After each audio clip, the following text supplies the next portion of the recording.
신약성경 요한복음 2장 13절부터 22절까지 말씀입니다. 신약성경 요한복음 2장 13절부터 22절까지 말씀 찾으셨으면 제가 봉독하도록 하겠습니다. 유대인의 유월절이 가까운지라 예수께서 예루살렘으로 올라가셨더니 성전 안에서 소와 양과 비둘기 파는 사람들과 돈 바꾸는 사람들이 앉아있는 것을 보시고 노끈으로 채찍을 만드사 양이나 소를 다 성전에서 내쫓으시고 돈 바꾸는 사람들의 돈을 쏟으시며 상을 엎으시고 비둘기 파는 사람들에게 이르시되 이것을 여기서 가져가라. 내 아버지의 집으로 장사하는 집을 만들지 말라 하시니 제자들이 성경 말씀에 주의전을 사모하는 열심히 나를 삼키리라 한 것을 기억하더라. 이에 유대인들이 대답하여 예수께 말하기를 네가 이런 일을 행하니 무슨 표적을 우리에게 보이겠느냐. 예수께서 대답하여 이르시되 너희가 이 성전을 헐라 내가 사흘 동안에 일으키리라. 유대인들이 이르되 이 성전은 46년 동안에 지었거늘 네가 3일 동안에 일으키겠느냐 하더라. 그러나 예수는 성전된 자기 육체를 가리켜 말씀하신 것이라. 죽은 자 가운데서 살아나신 후에야 제자들이 이 말씀하신 것을 기억하고 성경과 예수께서 하신 말씀을 믿었더라. 아멘. 죽은 자 가운데서 살아나신 후에야 제자들이 이 말씀하신 것을 기억하고 성경과 예수께서 하신 말씀을 믿었더라 라고 기록합니다. 아멘. 그러니까 예수님 살아있는 동안에는 절대 안 믿었다는 얘기죠. 그 사도행전의 기록만 봐도 알 수 있어요. 마가다락방 그 부활하신 그리스도 40일 동안 이 집중해서 미션을 받고 난 이후에 실제 믿음이 생겨졌다는 것을 우리가 알 수 있습니다. 그래서 저와 여러분이 지금 내 믿음이 조금 약한 것 같다. 그래도 낙심하거나 흔들릴 필요가 없습니다. 왜냐하니까 예수님 살아계실 때 함께했던 제자들도 전혀 안 믿었거든요. 근데 우리는 보지 않고 지금 믿는 거란 말이에요. 보지 않고. 그러니까 그 자체로 이미 대단한 거예요. 저와 여러분이. 자, 오늘 말씀은 다시 세우기 위해 오신 그리스도라는 제목으로 함께 은혜 나누기를 소원합니다. 또 하나님이 주시는 해답을 찾고 한 주간 또 어쩌면 우리 평생에 실천할 그 미션들을 찾아내는 저와 여러분 되기를 바랍니다. 네.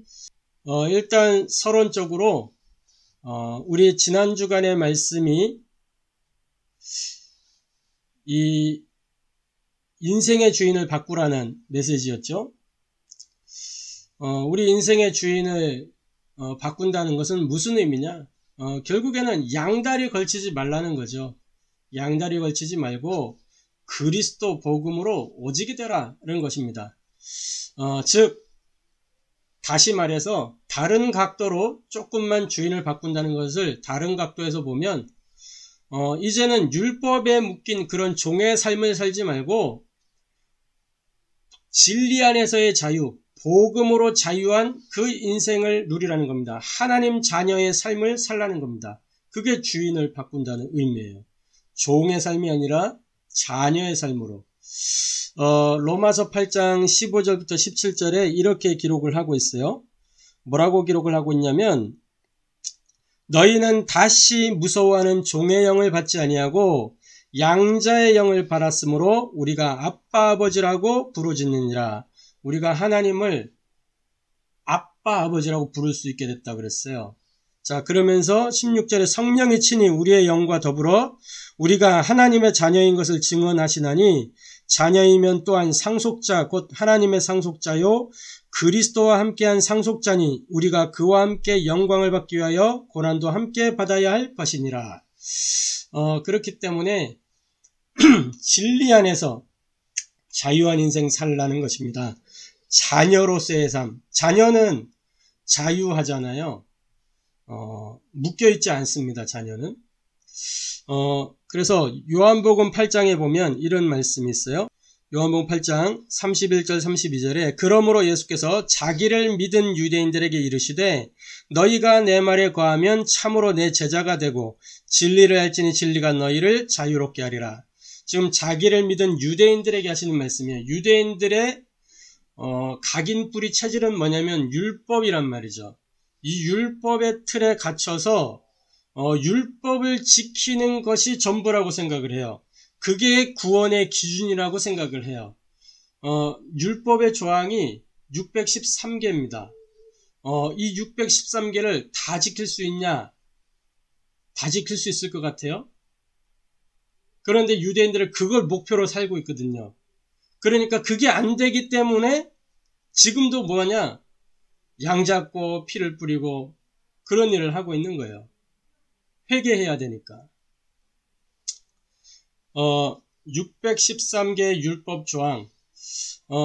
이게 재미나게도 613을 합치면 10이 돼요. 6 더하기 1 더하기 3 하면은 10이 되죠.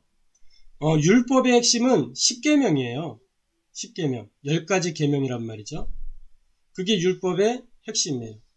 이 율법의 핵심되는 10계명을 둘로 나누면 뭡니까? 하나님을 사랑하고 사람을 이웃을 사랑하고 그거예요. 근데 어떻게 하나님을 사랑할 수 있어요? 어떻게 이웃을 사랑할 수 있어요? 내가 죄인인데요. 나는 하나님께로 갈 수가 없고 내가 죄성이 있기 때문에 내가 저 사람을 사랑한다고 하는 그 모든 행위들이 저 사람에게는 해가 될 수도 있어요. 우리에게는 그런 능력이 없단 말이에요. 그래서 필요한 게 뭐냐면 그리스도예요. 그리스도만이 하나님께로 나아가는 길이 되고 그리스도만이 이 모든 사람을 품을 수 있는 그릇이 되는 겁니다. 그래서 우리가 그리스도의 대사로 설 때만 그 일이 가능한 거예요. 그래서 율법의 완성이 그리스도라는 겁니다. 이 종이 아닌 자녀의 삶, 진리 안에서 자유한 삶을 사는 것이 주인을 바꾼다는 의미예요. 아멘. 자, 그리고 오늘 이 본문에 보면 요한복음 2장에 우리가 읽었던 본문에 뭐라고 되어 있냐면 이 지금 뭐죠? 이 성전 안에 있는 이 사람들이 예수님께 얘기하잖아요. 뭐라 그러냐면 유대인들이 대답하여 예수께 말하기를 18절에 네가 이런 일을 행하니 무슨 표적을 우리에게 보이겠느냐. 예수님이 지금 성전에 딱 들어가셨다가 뭘 보게 된 거냐면 이 성전 안에 성전 뜰이 있잖아요. 그 뜰에 이렇게 양, 소, 비둘기 파는 그거, 그리고 성전세를 이제 환전하기 위해서 돈 바꾸는 사람들, 이런 걸 보고 그걸 지금 노끈을 그 채찍을 만들어 다 엎으신 거예요. 그런 상황 속에서 유대인들이 이렇게 할 수 있는 것은 메시아다라고 생각을 했고, 그래서 메시아라고 하면 그 표적을 보여줄 수 있냐? 그때 성전을 헐라 이렇게 얘기하면서 그때 이제 그 유대인들이 그러잖아요. 이 성전이 46년 동안 지어진 것인데 3일 동안 네가 일으킬 수 있겠냐? 이러면서 이야기해요. 지금 46년의 성전과 3일의 성전이 나오죠. 이 46년 성전과 3일 성전에 숨은 의미가 있어요. 46년 곧 이 수비학적으로 보면 6과 4를 합치면 또 10이 돼요. 6과 4를 합치면 결국은 이제 율법적인 거란 말이에요. 이 외형적인 성전.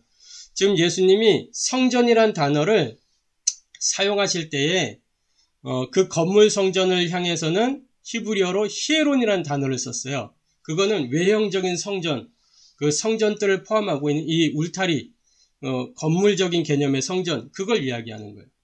그런데 19절의 성전이라고 할 때는 나오스라는 히브리어를 썼어요. 그건 뭐냐면 구별된 성전. 주로 이제 성도들이나 그리스도의 교회를 상징할 때 이런 단어를 쓰거든요. 그러니까 구별지어서 이야기를 하셨어요. 뭐냐면 종교와 복음을 딱 구분시켜 주는 거예요.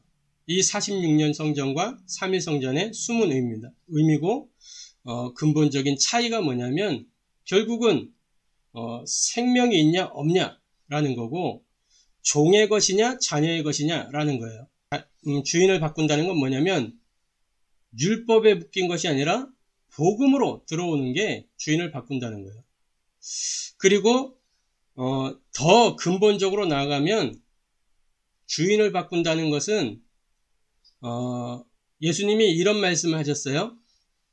네 물질이 있는 곳에 뭐가 있다 그랬어요? 네 마음도 있다 그랬어요. 네 마음도. 그죠? 네, 우리가 이 신앙생활을 함에 있어서 11조라는 개념이 있죠. 구약에 주어진 개념이고 한데 이 지금 유대인들은 뭐 하냐면 마태복음 23장 23절부터 26절에 보면 근체와 회양과 박하와 회양과 근체의 11조는 드리는데 정의와 사랑과 이 정의와 긍휼과 이런 것들을 드리지 않는다면 예수님이 그거를 이야기했어요. 마태복음 23장에 보면 이렇게 기록해요. 자, 화 있을진저 외식하는 서기관들과 바리새인들이여 너희가 박하와 회양과 근체의 11조는 드리되 율법에 더 중한 바 정의와 긍휼과 믿음은 버렸도다. 그러나 이것도 행하고 저것도 버리지 말아야 할지니라. 24절에 맹인된 인도자여 하루살이는 걸러내고 낙타는 삼키는도다. 화 있을진저 외식하는 서기관들과 바리새인들이여 잔과 대접의 겉은 깨끗이 하되 그 안에는 탐욕과 방탕으로 가득하게 하는도다. 눈먼 바리새인이여 너는 먼저 안을 깨끗이 하라. 그리하면 겉도 깨끗하리라. 그러니까 주인을 바꾼다는 것은 안을 깨끗하게 하는 거예요. 그러면 겉도 깨끗해진다. 10계명의 본질을 회복하고 11조의 본질을 회복하는 그게 주인을 바꾸는 거예요. 은혜와 사랑과 감사, 구원에 대한 은혜, 그죠? 이 성경에 보면 공의와 긍휼과 뭐라 그랬어요? 또 믿음은 버렸도다. 이 공의, 긍휼, 믿음 그게 은혜, 사랑, 감사란 말이에요. 하나님의 은혜로 우리가 구원받게 돼요. 그거는 하나님의 공의를 만족시키는 일이에요. 그러면서 긍휼이 뭐예요? 하나님의 사랑이에요. 사랑. 그러면서 믿음, 이 믿음으로 말미암아 우리가 구원받게 되니 감사한 거죠. 그래서 이 은혜와 사랑과 감사가 바로 십계명의 본질이요. 율법의 본질이란 말이에요. 그래서 인생의 주인을 바꾼다는 것은 율법에서 복음으로 돌아오는 게 주인을 바꾸는 거예요.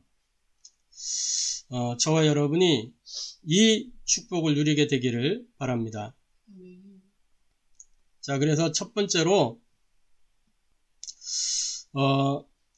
우리는 무엇인지 간에 현실을 보고 사실을 보고 진실을 찾으려고 하죠. 눈앞에 보이는 현실을 가장 먼저 보게 돼요. 그러면서 이게 뭐가 사실이냐, 여기 진실이 뭐냐, 요거 생각하기 바쁜데 그 이면에 있는 영적 사실을 봐야 되고 하나님의 계획을 볼 수 있어야 그 사람이 전도자요, 그 사람이 하나님의 자녀입니다. 오늘 이 성전에서 성경에 보면 이렇게 단락단락에 제목을 붙여 놓잖아요. 그러면 보통 이 본문을 가지고 성전 정화, 성전 청결, 이런 이제 단어를 써서, 제목을 삼는데, 성전을 정화하고 성전을 청결케 한다라는 것은 이게 깨끗하게 해서 다시 쓰겠다는 의미가 강하잖아요. 그런데 다시 쓰는 것은 의미가 없단 말이에요. 우리 주님은 그것을 헐어버리고 새로 세우기 위해서 오신 거예요. 다시 세우기 위해서 오셨단 말이에요. 그래서 오늘 제목이 다시 세우기 위해 오신 그리스도예요. 그러니까 엄밀히 말해서 성전 정화, 성전 청결이 아니라 이것은 성전 파괴입니다. 성전을 허무는 거예요. 형식적이고 외형적이고 가식적인 이 성전을 헐어버리는 사건이에요. 그래서 첫 번째로 복음을 상실한 교회의 현 주소가 오늘 본문에 잘 나옵니다.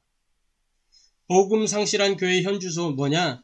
소와 양과 비둘기를 파는 사람들이 성전뜰에 가득했어요. 그 성전뜰은 어떤 곳이냐?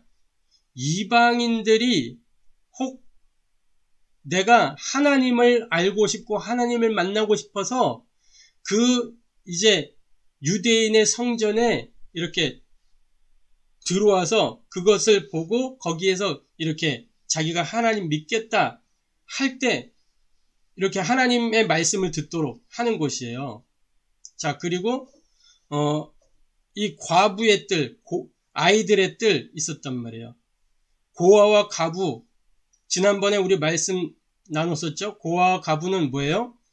고아에게는 남편이 필요하고 이 아이들에게는 과부에게는 뭐가 필요해요?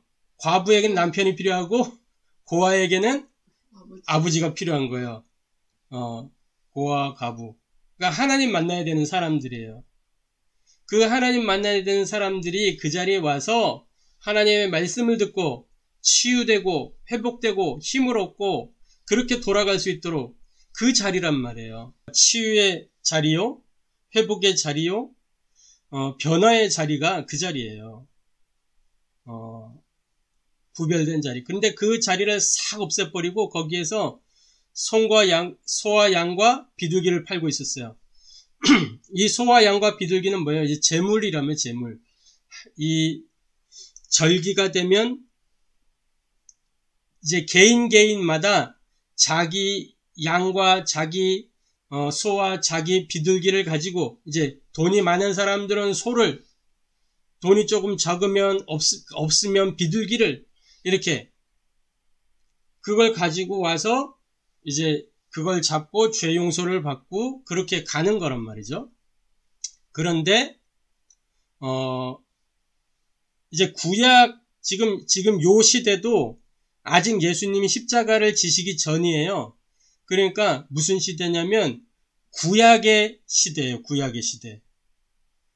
그러니까 여전히 이 성전에서는 양 잡고 피 뿌리고 하는 그게 있는 시대란 말이에요. 그런데 이 사람들이 뭐였냐? 이 양과 소와 비둘기를 각자 개인이 자기 집에서부터 가지고 와야 되는데 율법에 뭐라고 되어 있냐면 흠없는 양을, 흠없는 짐승을 잡아가지고 제물로 드려야 돼요. 근데 그 안에 들어가면 이제 그 소와 양과 비둘기를 파는 사람들이 뭐냐면 흠없고 점없는 것이라고 해가지고 그거를 이제 파는 거예요. 근데 보통 이제 예를 들어서 비둘기가 뭐 한 10세겔이다. 그러면 이 사람들은 그 비둘기를 20세겔에 파는 거예요. 배를 받아가지고 폭리를 취하는 거, 폭리를. 그러면서 이렇게 성전에 들어올 때는 또 성전세라고 해서 속전의 예물을 드려야 돼요. 그게 반세겔이에요. 반세겔. 근데 이 반세겔만 내는 게 아니고 성전에 들어올 때 자기가 갖고 있는 그 예물만 드리는 게 자기가 갖고 있는 돈을 드리는 게 아니라 돈을 바꿔야 돼요. 환전을 해야 돼요. 환전. 그러면 그 환전을 하기 위해서 또 수수료를 내야 돼요. 자, 보세요. 성전세를 바꾸기 위해서 수수료로 반세겔을 드려요. 그러면서 성전세로 반세겔을 드려요. 그러면 한 세겔을 드리는 거죠. 반세겔이 2일치 품삯이에요. 근데 그러면 한 세겔이잖아요. 4일치 품삯을 이제 드리고 오는 거예요. 속전이라는 의미는 뭐냐면 죄를 용서받는 대가라는 거예요. 이게 구약의 율법 속에 명시되어 있어요. 그건 뭐냐면 하나님의 백성의 전제 조건은 뭐예요? 죄가 용서돼야 하나님의 전에 나올 수 있는 거잖아요. 죄 용서 받기 위해서 가는 거잖아요. 그러니까 속전을 드리고 가는 거예요. 그래서 양 잡고 피 뿌려서 그 죄사함을 받는 거예요. 그런데 이 지금 그 세월이 한참 지났어요. 여기에서 이 바리새인, 사두개인, 이 바리새인들이, 이 사람들이, 종교의 지도자들이 뭐 했냐면은 거기에서 장사를 한 거랍니다. 장사를. 그래서 소와 양과 비둘기를 파는 사람들은 뭘 의미하는 거냐면 결국은 하나님을 팔아서 연명하는 사람들이에요. 사꾼. 요즘 말로 하면 이 진짜 어떤 소명이나 사명이 없이 먹고 살기 위해서 목회라는 직업을 선택한 그런 사람들. 목자가 아니라 사꾼이죠. 예수팔이하는 장사꾼. 막 이렇게 뭔가 신령한 것처럼 이렇게 해가지고 행세를 하면서 사람들로부터 돈을 뜯어내는 그런 양복 입은 무당들. 무당이나 다를 바가 없어요. 막 축복하면서 돈 걷잖아요. 요런 사람들이 소와 양과 비둘기를 파는 사람들과 다를 바가 없는 사람들이에요. 그리고 돈 바꿔주는 환전하는 사람들, 환전시켜주는 사람들. 이 사람들 다 뭐예요? 그 옛날 로마 교황교에 이 사기극이 있었잖아요. 면죄부. 그거랑 닮은 꼴이에요. 이거 사면 죄가 사함받는다. 그런 게 없잖아요. 뭐 구약 때 그랬다고 치지만 이 로마는 완전히 그 세속적으로 바뀌어가지고 그런 일을 했잖아요. 복음을 상실한 교회의 현 주소입니다. 이게 뭐냐면 우상숭배와 종교생활이에요. 결국엔 복음이 없으면. 요한복음 2장 17절에 이렇게 기록하고 있어요. 주의 전을 사모하는 열심이 나를 삼키리라. 이게 시편 69편 9절에 기록된 말씀이거든요. 시편 69편 9절에 이렇게 기록하고 있습니다. 뭐라고 기록하고 있냐면 주의 집을 위하는 열성이 나를 삼키고 주를 비방하는 비방이 내게 미쳤나이다. 이렇게 되어 있어요. 그러니까 주의 집을 위하는 이 본질을 잃어버리고 이 주의 전이 뭘 위해서 필요한 거예요? 결국은 그 안에 뭐가 있어요? 성소 안에. 이 언약궤 있는 거 아니에요? 언약궤. 그게 본질이거든요. 성전을 지은 이유가 뭐예요? 결국 언약궤를 모시고 하나님을 예배하는 거란 말이에요. 근데 그것을 본질은 다 놓쳐버리고 다른 것, 틀린 것, 망할 것에 집착된 주의 전을 사모하는 열심이 나를 삼키리라. 복음을 저버리는 거예요. 그래 그 사람들이 결국에는 뭐예요? 이 주의 전을 사모하는 그 열심을 가진 사람들이 실제로 그리스도를 삼켜버렸잖아요. 그리스도를 해야 하는 일에 앞장섰어요. 복음을 상실하면 결국은 그리스도를 거부하고 대적하게 되어 있습니다. 두 번째로 오늘 본문은 이 성전을 파괴하는 현장이면서 동시에 정확한 복음을 선포하시는 현장이에요. 그리스도께서 직접 복음을 선포하셨어요. 말씀을 보면 이렇게 기록하고 있죠. 요한복음 2장에 자 13절에 보면 어떻게 되어 있어요? 유대인의 유월절이 가까운지라 예수께서 예루살렘으로 올라가셨더니 이렇게 되어 있어요. 유대인의 유월절이 가까운지라. 유월절은 무슨 날이에요? 유월절. 유월절은 출애굽할 때 이 모든 집에 이스라엘의 집에 그 문 임방 좌우 설주에 피를 발랐을 때 재앙이 넘어간 그 날이 유월절이잖아요. 그때에 양을 잡아서 피를 뿌렸던 그 양이 바로 그리스도죠. 그러니까 지금 이 유월절 날 예수님이 성전에 가셨어요. 모형과 그림자만 있던 그 현장에 실체가 된 그리스도가 오신 거예요. 그런데 그 현장에서 예수님이 보신 거죠. 이 모형과 그림자가 실체를 가려버리는 거예요. 실체를. 본질을 흐리게 만들고 있는 거예요. 그래서 다 엎어버렸어요.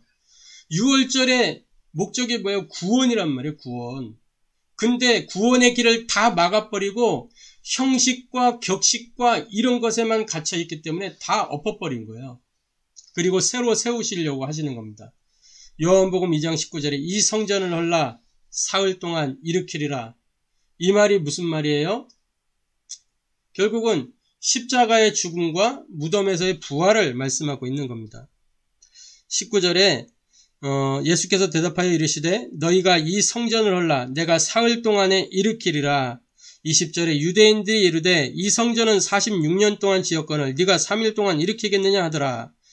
21절에 그러나 예수는 성전된 자기 육체를 가리켜 말씀하신 것이라. 이렇게 되어 있죠. 성전된 자기 육체를 가리켜 말씀하신 거예요. 그러니까 잘 한번 생각해 보세요. 이 성전을 파괴하는 이 사건을 잘 한번 생각해 보시기 바랍니다.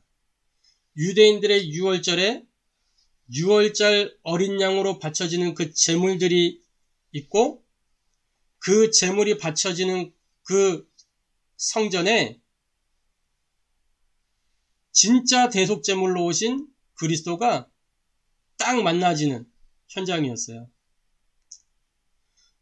그림자와 실제가 만나졌어요. 그러면서 하나님이 이 모형을 다 없애고 그림자를 없애고 이제 실체가 서는 사건입니다. 즉 십자가와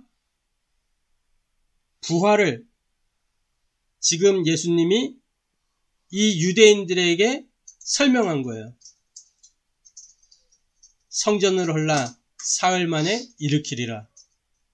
십자가는 율법의 완성입니다. 율법의 마침이에요. 뭐냐? 율법의 첫 출발이 뭐죠? 예수님이 처음 주셨던 명령이 있어요. 창세기 2장 17절. 선악을 알게 하는 음식을 먹지 마라. 그것을 먹는 날에는 반드시 죽으리라. 그래서 그 죽음을 누가 죽으신 거예요? 그리스도신 예수님이 대신 죽으셨어요. 왜냐? 로마서 6장 23절에 죄의 삭은 뭐기 때문에요? 사망이기 때문에. 죽어야 된단 말이에요.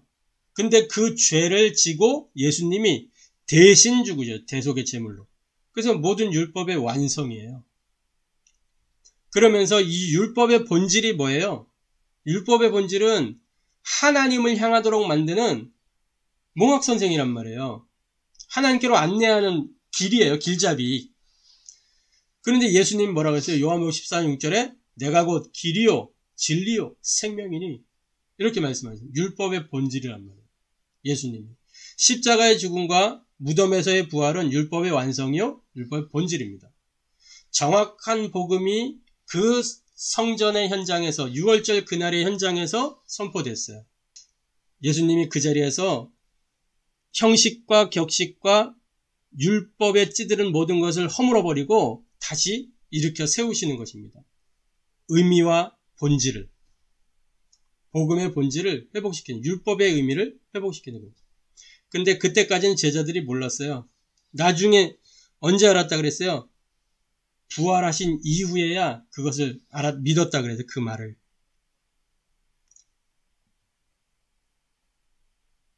자, 세 번째입니다.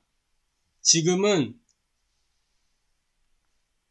건물 성전이 필요하거나 그런 시대가 아니에요. 지금은 예배당이 아니라 복음 중심의 참된 성전 건축이 시급한 시대입니다. 막 건물교회를 이렇게 열을 내서 지었던 교회들이 지금 어려워지고 있어요. 코로나19라는 이 사태 속에서 또 많은 이제 소위 미자립교회라고 하는 교회들이 이제 문을 닫기 시작했어요. 유지가 어려워서.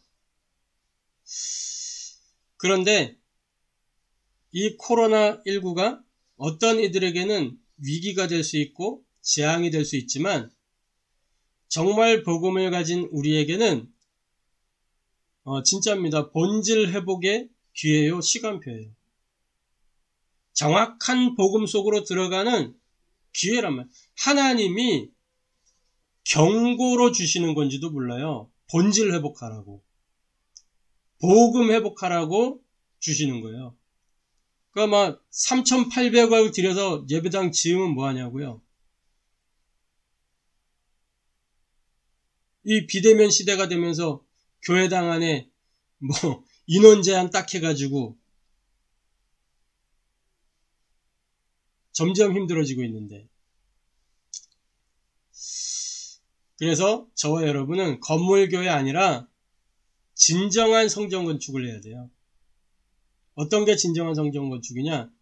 고린도전서 3장 16절에 너희가 하나님의 성전인 것, 하나님의 성령이 너희 안에 거하는 것을 알지 못하느냐? 이 성전을 건축해야 돼요. 그리스도를 머리로 한 한 몸 지체, 요 성전을 건축해야 되는 거예요. 왜 그러냐? 비대면의 시대에도, 비대면의 현장에도 답은 하나밖에 없어요. 사도행전 4장 12절에 천하 사람 중에 구원을 얻을 만한 다른 이름을 우리에게 주신 일이 없음이니라. 그리스도만 구원의 길이 되기 때문에, 인생 문제의 답이 되기 때문에 비대면 시대가 와도 그리스도가 증거돼야 돼요. 비대면의 현장이라도 그리스도가 증거돼야 돼요. 근데 이 복음은 정말 비대면이에요. 정말 비대면. 왜 복음이 비대면이냐? 복음은 이렇게 우리 미디어를 통해서도 전파되어져 나가고 또 전도지를 통해서도 전파되어져 나가요. 어떤 이 썬다싱이라고 하는 인물, 그 사람이 이렇게 인생의 회의를 느끼면서 나는 이제 죽어야겠다. 그래가지고 철길에 이렇게 누웠는데 와야 되는 기차는, 열차는 안 오고 바람결에 웬 종이 하나가 탁 날라 떨어졌어요. 그 자기 이 얼굴에 떨어진 거예요. 그 종이를 딱 들어서 보는데 수고하고 무거운 짐진자들아 다 내게로 오라. 이 글귀가 써 있는 거예요. 성경 구절이. 이걸 보고 그 사람 인생의 답을 얻어서 죽으려고 했던 사람이 살아야 될 이유를 발견하고 인생이 완전히 소망 없던 인생에서 선교사의 인생으로 바뀌었어요. 그래서 전도자로 남은 여생을 살고 그랬단 말이에요.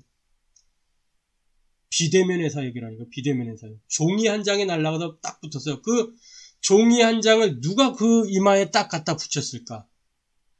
하나님이 하신 일이에요. 하나님의 천사들이 그 종이를 탁 누군가가 이렇게 던졌는데 그 종이가 바람을 타고 거기에 탁 가게 된 거예요. 하나님이 하시는 일.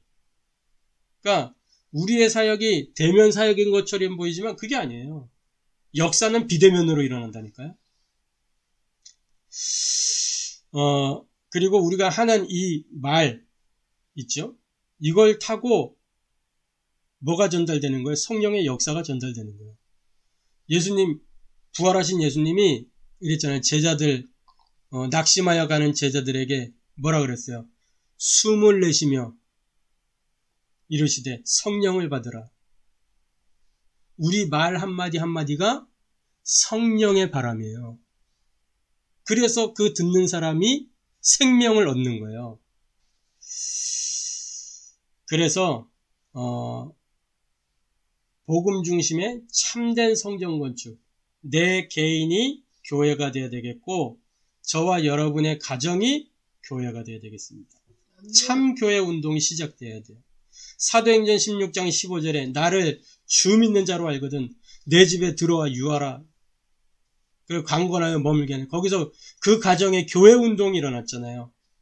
또 간수장, 우리가 어찌하면 구원을 얻을 수 있겠습니까? 주 예수를 믿으라. 그리하면 너와 내 집이 구원을 얻으리라. 이 교회 운동이 일어나야 돼요. 비대면의 시대, 몇 명 이상 모이지 마라. 괜찮아요. 4명 이상 모이지 마라? 그럼 4명까지 모이면 되잖아요. 집에서. 가정이 교회가 되면 된다니까요. 저와 여러분이 이 응답 누리게 되기를 바랍니다. 결론입니다.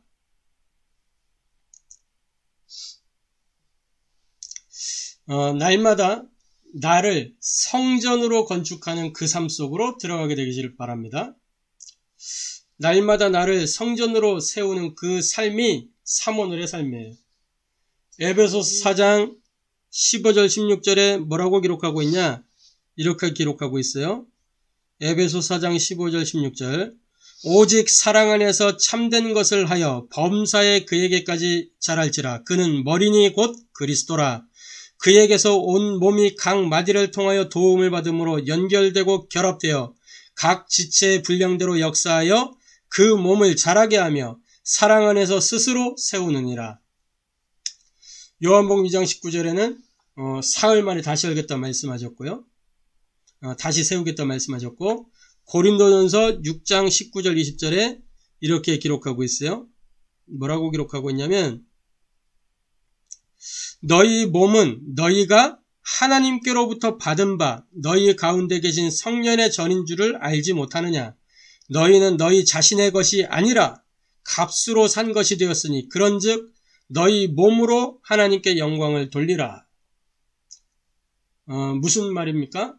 주인을 바꿔라 그 말이에요. 그게 사모늘의 삶입니다. 주인 바꾸는 삶. 특히 고린도서 6장 19절에 너희는 너희 자신의 것이 아니라 그랬어요. 우리는 내 인생 내 건 줄 아는데 그게 아니란 말이에요. 값으로 산 것이 됐으니. 무슨 값이요? 피값. 예수님이 피 흘리셨어요. 우리 때문에. 그래서 그런즉 너희 몸으로 하나님께 영광을 돌리라. 우리 몸이 이제는 성전이 됐단 말이에요. 우리 몸이. 그래서 내가 있어야 될 곳이 어디냐? 하나님께 영광을 돌리는 자리. 내가 있어야 될 곳이 어디냐? 말씀이 선포되는 자리. 내가 있어야 될 곳이 어디냐? 기도하는 자리. 내가 있어야 될 곳이 어디냐? 복음 증거하는 자리. 은혜 받는 자리. 해답 얻는 자리. 미션 찾는 자리. 미션 실천하는 자리. 그 자리에 우리가 있어야 되는 거예요. 그래서 날마다 나를 성전으로 건축하는 그 삶 속으로 들어가는 사모늘인데, 이 사모늘이 뭐냐? 각인 바꾸는 오직의 시간이에요. 각인을 바꾸는 시간. 뭘로요? 하나님이 주신 은혜를 가지고 주일 예배를 통해서 은혜 주시는 말씀을 받아서 그것을 정리하고 묵상하는 겁니다. 그 말씀 속에 뭐가 있어요? 사도행전 1장 1절 그리스도의 비밀이 있어요. 이 그리스도를 묵상할 때 나에게 보좌화의 축복이 시작되는 거예요. 나를 보좌화시키는 시간, 내가 보좌화되는 시간. 이게 사모늘의 시간이에요. 그러면서 이 사모늘이 뭐냐? 뿌리를 바꾸는 집중의 시간이에요. 뭘 가지고 뿌리를 바꿉니까? 하나님 주신 해답을 가지고 뿌리 내리는 거예요. 뿌리를 사실상 바꿀 수는 없잖아요. 그래서 새로운 뿌리를 내려야 돼요. 그걸 보고 언약기도라고 합니다. 정리되어지고 내가 묵상한 그 속에서 언약을 붙잡고 기도하는 거예요. 하나님 나라 누리는 시간입니다. 이때 뭐가 체험되느냐? 시공간 초월의 능력이 체험되는 거예요.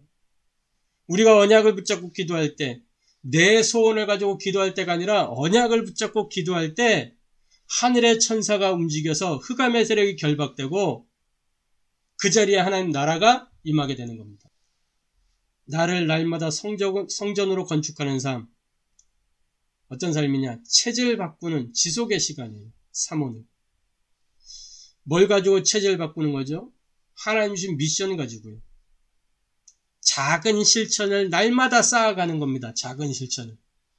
대단하게 큰 일을 하는 게 아니라 작은 것을 계속 쌓아가는 거예요. 그게 내 체질을 바꾸는 거예요. 사도행전 1장 8절. 오직 성령이 너희에게 마시니 권능을 받고 예루살렘과 온 유대와 사마리아와 땅끝까지 이르러 내 증인이 되리라. 그게 참 점점 쌓여가는 시간표예요. 예루살렘. 처음엔 나 자신부터 보호자의 축복 누리는 거예요.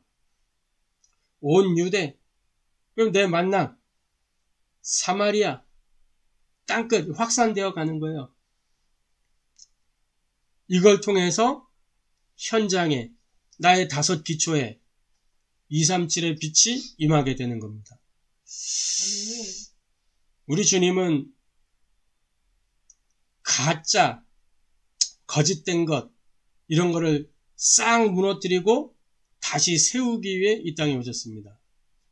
우리 안에 무너뜨려야 될 것을 무너뜨리고 복음으로 다시 세우는 그 은혜와 축복이 임하게 되기를 소원합니다. 기도하겠습니다. 하나님께 감사를 드립니다. 다시 세우기 위해 오신 주님을 찬양합니다. 복음을 잃어버린 거짓된 인생이 되지 않게 하시고 복음을 회복하여 진리의 인생 되도록 역사하여 주옵소서. 하나님 주신 은혜와 해답과 미션을 가지고 날마다 각인을 바꾸고 뿌리를 바꾸고 체질을 바꾸어 오직 집중 지속함으로 하나님이 원하시는 증인 전도자 제자의 여정 걸어갈 수 있도록 성령으로 역사하여 주옵소서. 먼저 우리 안에 거짓됨이 무너지게 하시고 율법이 무너지게 하시고 종교가 무너지게 하시며 우상이 깨어지게 하사 우리 안에 복음으로 하나님의 나라를 세워 주옵소서. 하나님의 성전이 우리 안에서부터 세워지고 나와 관계된 모든 만남과 현장에 확산되어지도록 역사하여 주옵소서. 살아계신 주 예수 그리스도의 이름으로 기도하옵나이다.